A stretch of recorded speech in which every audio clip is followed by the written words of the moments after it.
విశ్వవిఖ్యాత నట సార్వభౌమ పద్మశ్రీ డాక్టర్ నందమూరి తారక రామారావు గారికి మొత్తం 12 మంది సంతానం, 8 మంది కుమారులు, 4 కుమార్తెలు.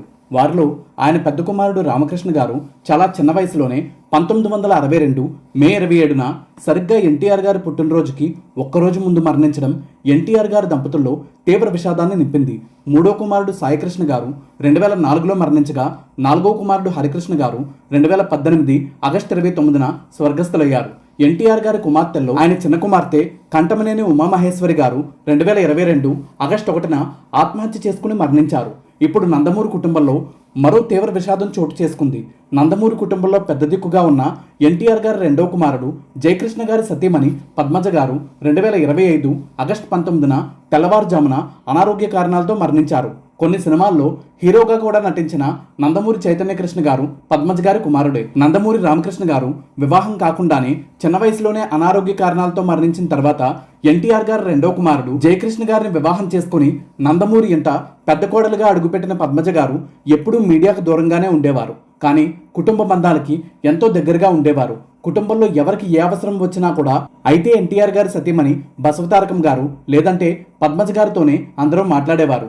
ఆంధ్రప్రదేశ్ ముఖ్యమంత్రి చంద్రబాబు గారి వివాహం విషయంలో కూడా జయకృష్ణ గారిది పద్మజ గారిది ప్రధాన పాత్రని చెప్పొచ్చు. జయకృష్ణ గారిని పరామర్శించడానికి వచ్చిన చంద్రబాబు గారు ఆ విషయం గుర్తు చేసుకుంటూ, నాకు ఎన్టీఆర్ గారి కుటుంబంలో అందరికంటే ముందు పరిచయమైంది జయకృష్ణ గారే. నేను సినిమాటోగ్రఫీ మంత్రిగా ఉన్న సమయంలో సినిమా ఎగ్జిబిటర్గా ఆయన అప్పుడప్పుడు నా దగ్గరికి వచ్చేవారు. ఆయన ద్వారానే ఎన్టీఆర్ గారు వారి కుటుంబం నాకు పరిచయం అయ్యారు. ఈ వయసులో జయకృష్ణ గారికి ఎలాంటి కష్టం వచ్చి ఉండకూడదు. ఇది అత్యంత బాధాకరం. ధైర్యంగా ఉండడం తప్ప వేరే ఏ పరిష్కారం లేదని చెప్పడంతో పాటు పద్మజ గారి గురించి మాట్లాడుతూ, మా అత్తగారి తర్వాత ఇంటికి పెద్ద దిక్కుగా ఆమె అందరికీ ఎంతో ధైర్యంగా ఉంటూ అన్ని వ్యవహారాలు చూసుకునేవారు. అందరినీ సమన్వయపరుస్తూ ఏ అవసరాలున్నా తీరుస్తూ కుటుంబాన్ని ముందుకు తీసుకువెళ్లారని వ్యాఖ్యానించారు. పద్మజ గారు స్వయాన ఎన్టీఆర్ గారి రెండో కుమార్తె, మాజీ కేంద్ర మంత్రి దగ్గుబాటి పురంధేశ్వరి గారి భర్త, మాజీ మంత్రి దగ్గుబాటి వెంకటేశ్వరరావు గారి అక్క కూడా. పద్మజ గారి గురించి నందమూరి బాలకృష్ణ గారు మాట్లాడుతూ, మాకు వదినమ్మ అమ్మతో సమానం. మేము స్కూల్కి వెళ్లే సమయంలో అన్నీ ఆమె దగ్గరుండి చూసుకునేవారు.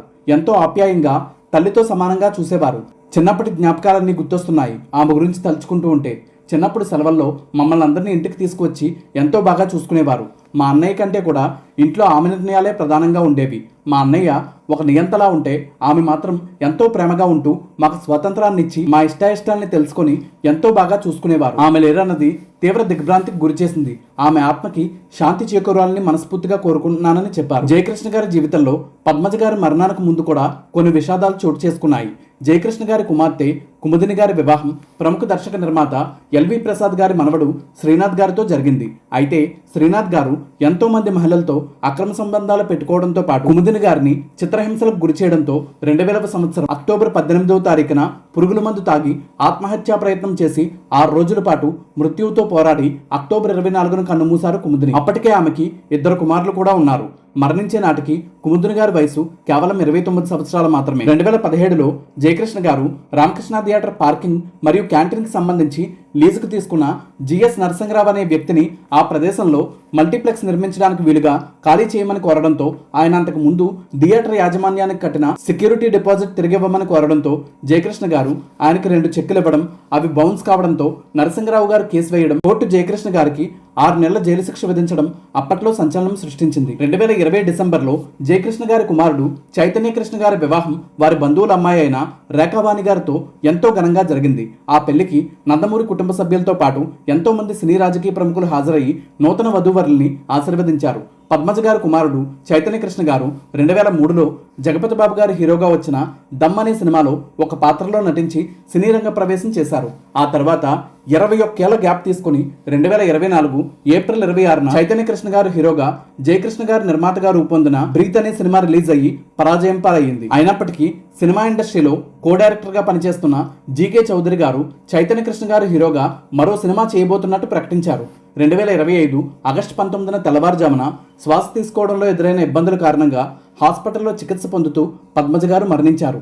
చంద్రబాబు గారు, బాలకృష్ణ గారితో పాటు నారా లోకేష్ గారు, నందమూరి రామకృష్ణ గారు, భువనేశ్వర్ గారు, తారకరత్న గారి భార్య అలేఖ్య గారు, సోదరి రూపా గారు, దగ్గుబాటి పురంధేశ్వరి గారు, దగ్గుబాటి వెంకటేశ్వరరావు గారు, తారకరత్న గారి తండ్రి మోహనకృష్ణ గారితో పాటు దాదాపు అందరూ నందమూరి కుటుంబ సభ్యులు, సినీ రాజకీయ ప్రముఖులు ఆమె పార్థివ దేహానికి నివాళులర్పించారు. బాలకృష్ణ గారి తనయుడు మోక్షజ్ఞ గారు చాలా రోజుల తర్వాత తన పెద్దమ్మకి నివాళులర్పించడం కోసం మీడియా ముందుకు వచ్చారు. పద్మజ గారి పవిత్రాత్మకి శాంతి చేకూరాలని మనస్ఫూర్తిగా కోరుకుందాం.